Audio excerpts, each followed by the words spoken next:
late husband, David. When I look at pictures of him, my favorite pictures are of him laughing. David was an electrical engineer, and that's actually how I met him. I met him at work, because I was a technician.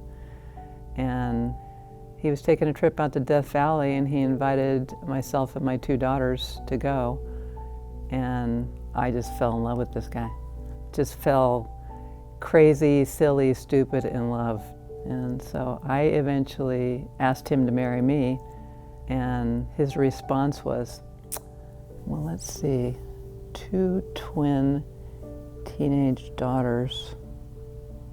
Yeah, I want that.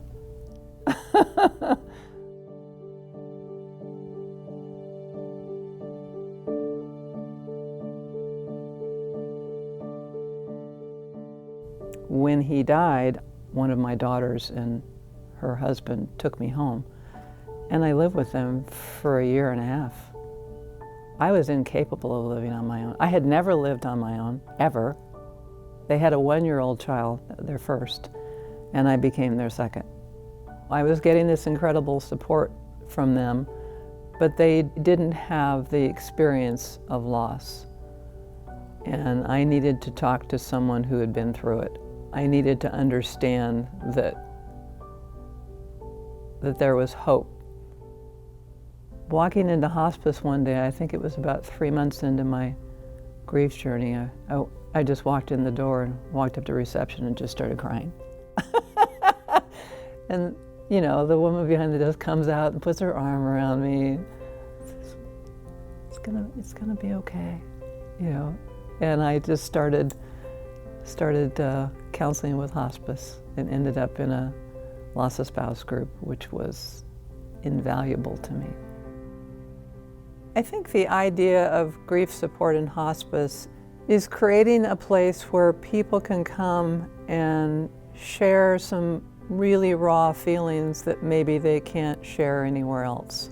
And it's this place where no one's judging you, nothing you say is wrong, no emotions are wrong, and also to know that when you walk out the door, whatever you have said or experienced isn't going anywhere else.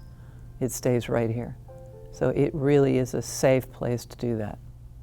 I was asked at one point to talk about my goals going forward, and so I decided I think I'd like to be a grief counselor with hospice someday, because I really loved what the grief counselor was doing, moving us forward in our grief, and I thought, that's an incredible thing to get to do.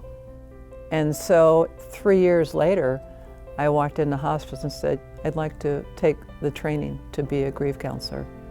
And now I meet the most incredible people. They're in the most raw moments of their life. And to be a part of that moment with them is just, it's this huge blessing. When I was first experiencing grief, I couldn't have imagined a place of joy or a place of happiness or feeling like I was needed in this world. And through the grief journey, I love life. And I couldn't have imagined that at the time. One of the things I love about my life now is I live much more in the moment.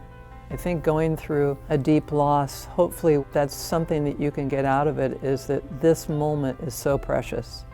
And what can I do to be here right now?